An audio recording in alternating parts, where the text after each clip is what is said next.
आज हम आपके साथ एक और डरावना केस देखने जा रहे हैं। एक आदमी अपनी नौकरी से 2 दिन की छुट्टी लेकर घर आता है। सबसे पहले वह अपने माता पिता के घर जाता है, उनसे मिलता है, उनसे कुछ देर बातें करता है और फिर वहां से अपनी पत्नी और बच्चों से मिलने निकलता है। वह वहां से ट्रेन में बैठता है ताकि अपनी पत्नी और बच्चों के पास पहुंच सके। उसे घर पहुंचने में ट्रेन से केवल लगभग 1 घंटा ही लगना था।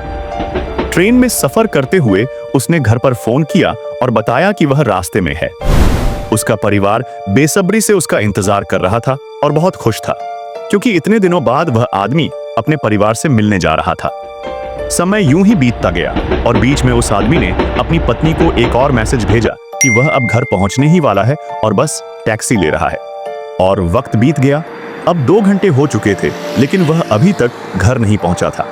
उसकी पत्नी बहुत डरने और चिंतित होने लगी कि उसका पति अभी तक घर क्यों नहीं आया।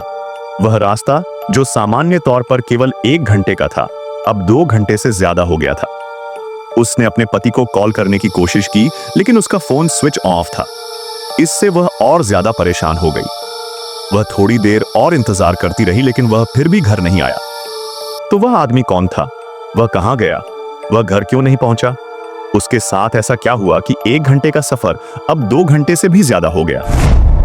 पूरी कहानी जानने के लिए हमारे साथ इस वीडियो के अंत तक बने रहिए। यह कहानी है इंटेलिजेंस ब्यूरो IB के एक अफसर चेतन प्रकाश की। वह राजस्थान में पैदा हुए थे, लेकिन नौकरी के कारण दिल्ली शिफ्ट हो गए थे। उनकी शादी हो चुकी थी। उनकी पत्नी का नाम अनीता था और वह भी एक सरकारी स्कूल टीचर थीं। उनके 2 बेटे थे। यह घटना साल 2018 की है। उन दिनों चेतन अपनी नौकरी के लिए दिल्ली में रहते थे, जबकि उनका पूरा परिवार राजस्थान में रहता था। लेकिन जब भी उन्हें छुट्टी मिलती, वह हमेशा अपने परिवार से मिलने राजस्थान जाते। और हर बार जब वह राजस्थान पहुंचते तो सबसे पहले अपने माता पिता से मिलते, उसके बाद अपने घर जाकर पत्नी और बच्चों से। दोनों पति पत्नी ने अपना खुद का घर भी खरीदा था, क्योंकि दोनों की बहुत अच्छी नौकरियां थीं। वे अच्छा कमा रहे थे, दोनों सरकारी कर्मचारी थे। पैसों की कोई कमी नहीं थी और वे आर्थिक रूप से बहुत स्थिर थे। जहां तक अनीता की बात है, शुरुआत में जब उनका खुद का घर नहीं था, वह अपने माता पिता के घर में रहती थी, क्योंकि उनका स्कूल उनके मायके के पास था, इसलिए वह वहीं रहती थी। लेकिन जब उन्होंने नया घर खरीदा तो वह वहां शिफ्ट हो गई और अपने पति के साथ रहने लगी। दोनों परिवारों में आपसी प्यार था। वे खुशहाल जीवन जी रहे थे। दोनों की अच्छी नौकरियां थीं, परिवार पूरा था, सब कुछ सामान्य लग रहा था। फिर आया दिन 14 फरवरी 2018। उस दिन चेतन प्रकाश ने 2 दिन की छुट्टी ली और राजस्थान अपने घर आए। पहले उन्होंने अपने माता पिता के साथ कुछ समय बिताया और शाम वहीं गुजारी। शाम लगभग 6 बजे उन्होंने अपनी ट्रेन पकड़ी ताकि अपने घर जा सकें। उन्हें घर पहुंचने में आमतौर पर सिर्फ 1 घंटा लगता था। सफर के दौरान उन्होंने अपनी पत्नी अनीता को फोन किया और बताया कि वह ट्रेन में है और रास्ते में है। यह सुनकर अनीता ने अपने बच्चों को बताया और तीनों बहुत खुश हुए कि चेतन इतने दिनों बाद घर आ रहे हैं। अब घर पर पत्नी और बच्चे चेतन का इंतजार कर रहे थे। समय धीरे धीरे बीत रहा था और बीच में उन्होंने अपनी पत्नी को मैसेज किया कि वह टैक्सी लेकर घर आएंगे। समय बीत गया। रात के 8 बज गए, लेकिन चेतन अभी तक घर नहीं पहुंचे थे। इससे अनीता बहुत परेशान हो गई, क्योंकि चेतन ने 6 बजे ट्रेन पकड़ी थी और उन्हें 1 घंटे में आ जाना चाहिए था। लेकिन 2 घंटे से ज्यादा बीत चुके थे और वे अब तक नहीं आए थे। अनीता ने उन्हें फोन किया यह पूछने के लिए कि वह कहां तक पहुंचे हैं, लेकिन उनका फोन बंद था। वह और ज्यादा डर गई। बार बार फोन करती रहीं, लेकिन चेतन ने जवाब नहीं दिया। वह बहुत डर गई और सोचने लगी कि कहीं कुछ बुरा तो नहीं हुआ। उन्होंने अपने ससुर को फोन किया और बताया कि चेतन अभी तक घर नहीं पहुंचे हैं, जबकि बहुत समय हो चुका है। यह सुनकर उनके ससुर भी परेशान हो गए। वह सोचने लगे कि जब यात्रा केवल 1 घंटे की थी तो इतना समय क्यों लग गया। अनीता ने कुछ और रिश्तेदारों को फोन किया और पूछा कि क्या चेतन उनके घर आए हैं, लेकिन सभी ने कहा नहीं। यह सुनकर वह और डर गईं।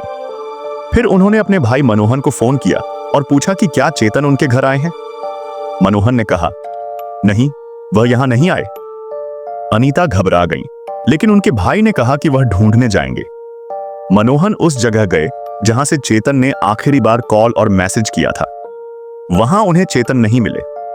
फिर वह थोड़ा आगे बढ़े जहां लोगों की भीड़ लगी थी। वह रुके और देखा चेतन बेहोश पड़े थे, बिल्कुल निश्चेष्ट। चौंक कर मनोहर ने उन्हें उठाया और तुरंत नजदीकी अस्पताल लेकर गए। डॉक्टरों ने जांच की और बताया कि चेतन अब इस दुनिया में नहीं रहे। यह सुनकर मनोहर स्तब्ध रह गए। उन्होंने तुरंत अपनी बहन और बाकी परिवार को खबर दी। अस्पताल से पुलिस को बुलाया गया। पुलिस मौके पर पहुंची। चेतन का परिवार भी वहां पहुंच गया। पुलिस ने जांच शुरू की। उनके कपड़े सही थे, कोई चोट या झगड़े के निशान नहीं थे। अब पुलिस को पता लगाना था कि चेतन के साथ असल में क्या हुआ, क्योंकि यह मामूली मामला नहीं था। यह एक इंटेलिजेंस ब्यूरो अधिकारी की मौत थी। 15 फरवरी को पोस्टमार्टम कराया गया। रिपोर्ट आने पर भी यह स्पष्ट नहीं हुआ कि चेतन की मौत कैसे हुई। डॉक्टर ने बस इतना लिखा कि उनके हाथ पैरों के नाखून नीले पड़ गए थे। पूरा सच आगे की जांच से ही सामने आना था। चेतन के पिता ने पुलिस में रिपोर्ट दर्ज कराई कि उनके बेटे को किसने मारा। पुलिस ने रिपोर्ट दर्ज की, लेकिन सब लिख रहे थे कि मौत बीमारी से हुई है। कोई ठोस सबूत नहीं था। जांच रुक सी गई थी। घर में मातम था। पत्नी बच्चों के साथ रो रही थी। माता पिता बार बार बेटे को याद कर रहे थे। शुरुआत में पुलिस को शक हुआ कि शायद किसी गुप्त एजेंसी का हाथ है, क्योंकि चेतन आईबी में काम करते थे। शायद किसी ने उनसे जानकारी निकालने की कोशिश की हो और न मिलने पर उन्हें मार दिया हो। चेतन के पिता हर जगह दौड़ रहे थे, अफसरों से गुहार लगा रहे थे, लेकिन कोई जवाब नहीं मिल रहा था। 9 मार्च को उन्होंने मुख्य मजिस्ट्रेट के कार्यालय में आवेदन दिया। अगले दिन 10 मार्च पैथोलॉजी रिपोर्ट आई, लेकिन उसमें भी कुछ नहीं निकला। 3 महीने बीत गए। आखिरकार कोर्ट के आदेश पर पहली FIR दर्ज की गई। इसके बाद चेतन के पिता ने कहा कि वह और उनका परिवार पूरी तरह पुलिस की मदद करेगा। एक स्पेशल टीम बनाई गई जिसमें वरिष्ठ अधिकारी और कांस्टेबल शामिल थे। पुलिस ने जांच शुरू की कि 14 फरवरी को चेतन ने क्या किया था, कहां गया था, किससे मिला था। उन्होंने माता पिता और पत्नी से हर डिटेल पूछी। कॉल, मैसेज, दिल्ली से रवाना होने का समय, उनका कॉल रिकॉर्ड और लोकेशन भी निकाला गया। कोई दुश्मनी तो नहीं थी, यह भी जांची गई। फिर पुलिस ने सोचा जिसने उसे मारा शायद उसने उसका फोन इस्तेमाल किया हो, क्योंकि चेतन के मरने के बाद भी उसका फोन 8 बजे तक एक्टिव था। संभव है कि आखिरी मैसेज चेतन ने नहीं बल्कि उसी शख्स ने भेजा हो, लेकिन जांच से भी कुछ खास नहीं मिला। फिर पुलिस ने चेतन के पारिवारिक रिश्तों की जांच की। पता चला कि चेतन और अनीता की शादी 21 जनवरी 2011 को हुई थी। Arrange marriage. अनीता जिस स्कूल में पढ़ाती थी वहां एक नया टीचर आया था। कभी कभी उसका पति भी उसे छोड़ने या लेने आता था। उसका नाम था परवीन राठौर। जब परवीन स्कूल आता तो अनीता से मिलता। अनीता को देखकर उसे पुराने दिन याद आ जाते, क्योंकि परवीन और अनीता बचपन के दोस्त थे, पड़ोसी थे। वक्त के साथ वे अलग हो गए थे, लेकिन अब स्कूल में फिर से मिले। अनीता ने परवीन को अपने घर बुलाया। चेतन भी घर पर थे। अनीता ने चेतन को बताया कि यह उसका बचपन का दोस्त है और अब वे एक दूसरे को भाई बहन की तरह मानते हैं। 2017 में जब अनीता और चेतन ने नया घर खरीदा तो परवीन उस डील का ब्रोकर था। इसके बाद वह अक्सर उनके घर आने लगा। पुलिस ने जब अनीता का फोन देखा तो वह पूरी तरह खाली था। सारा डेटा डिलीट था। टेक्निकल टीम ने डेटा रिकवर किया तो सामने आया कि अनीता और परवीन बहुत बात करते थे। लगातार कॉल और चैट्स होती थी। 14 फरवरी के दिन भी दोनों ने कई बार बात की थी। पुलिस ने चेतन के माता पिता से पूछा, क्या पति पत्नी में झगड़े होते थे? उन्होंने कहा, हाँ, पिछले कुछ महीनों से। कारण था परवीन का अक्सर घर आना जब चेतन घर पर नहीं होता था। परिवार ने भी उसे समझाया था कि वह तभी आए जब चेतन मौजूद हो। पुलिस ने अब परवीन से बात करने की सोची। जब पुलिस उसके घर पहुंची तो परिवार ने बताया कि वह 14 जून को घर छोड़कर चला गया है, सरकारी काम का बहाना बनाकर। उसने कहा था कि अगर फोन बंद मिले तो चिंता न करें। पुलिस को पता चला कि उसका कोई सरकारी काम नहीं था। अब पुलिस को यकीन हो गया कि चेतन की हत्या में परवीन का हाथ है। जब पुलिस ने परवीन के कॉल रिकॉर्ड देखे तो एक और नाम मिला, शाहरुख। दोनों के बीच कई कॉल्स हुई थी। पुलिस ने शाहरुख को गिरफ्तार किया 19 जून 2018 को। अब सारा सच सामने आने लगा। शाहरुख ने बताया कि दिसंबर 2017 में परवीन ने उससे कहा था कि एक औरत का पति उसे बहुत परेशान करता है और उस आदमी को हटाना जरूरी है। उसने नहीं बताया कि वह आदमी आईबी में काम करता है, बस इतना कहा कि वह किसी कंपनी में कंप्यूटर पर काम करता है। परवीन ने उसे 3 लाख रुपए दिए काम पूरा करने के लिए। शाहरुख ने कहा कि उन्होंने उसे मारने की 5 से 7 बार कोशिश की, लेकिन हर बार नाकाम रहे। फिर परवीन ने अपने एक दोस्त संतोष से संपर्क किया, जो मेडिकल फील्ड में काम करता था। वह उसे जिम में मिला था। परवीन ने उससे पूछा, ऐसा कौन सा केमिकल है जो किसी को मार दे लेकिन रिपोर्ट में कुछ ना आए? संतोष ने कहा, मैं देखता हूं।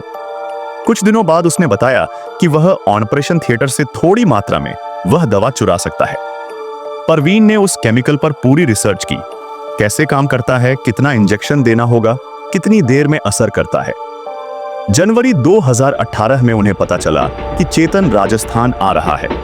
उन्होंने योजना बनाई कि सड़क हादसे जैसा दिखाया जाए। एक दिन ट्रक से टक्कर की कोशिश की, लेकिन चेतन बच निकले।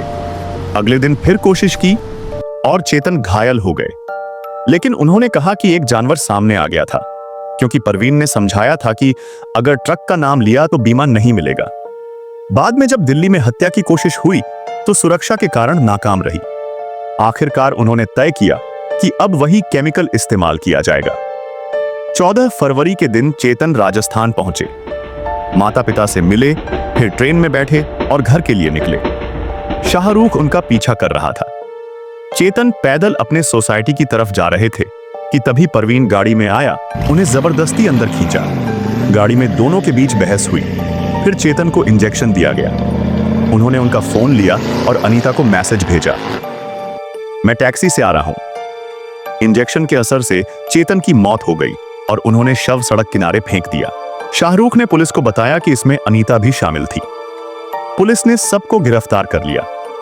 पता चला कि अनीता और परवीन एक दूसरे से प्यार करते थे, लेकिन समाज की नजरों से बचने के लिए उसे भाई कहकर पेश किया था। असल में अनीता और परवीन का रिश्ता पुराने समय से था। दोनों की शादी अलग अलग जगह हुई, लेकिन बाद में फिर मिले और साथ रहने की योजना बनाई। सच्चाई यह थी, अनीता के दूसरे बच्चे का पिता चेतन नहीं बल्कि परवीन था। चेतन को शक हुआ, डीएनए टेस्ट करवाने की बात की और यहीं से मामला बढ़ गया। सच्चाई उजागर न हो, इस डर से अनीता और परवीन ने चेतन को खत्म करने की साजिश रची। मई 2025 में फैसला आया। शाहरुख और परवीन को आजीवन कारावास मिला, जबकि संतोष और अनीता को 14 साल की सजा दी गई। तो दोस्तों, यही थी आज की सच्ची कहानी। अगर वीडियो पसंद आया हो तो एक लाइक जरूर करें और कमेंट में बताइए आपको इस केस का कौन सा हिस्सा सबसे ज्यादा हिला देने वाला लगा। हमसे जुड़ने के लिए धन्यवाद।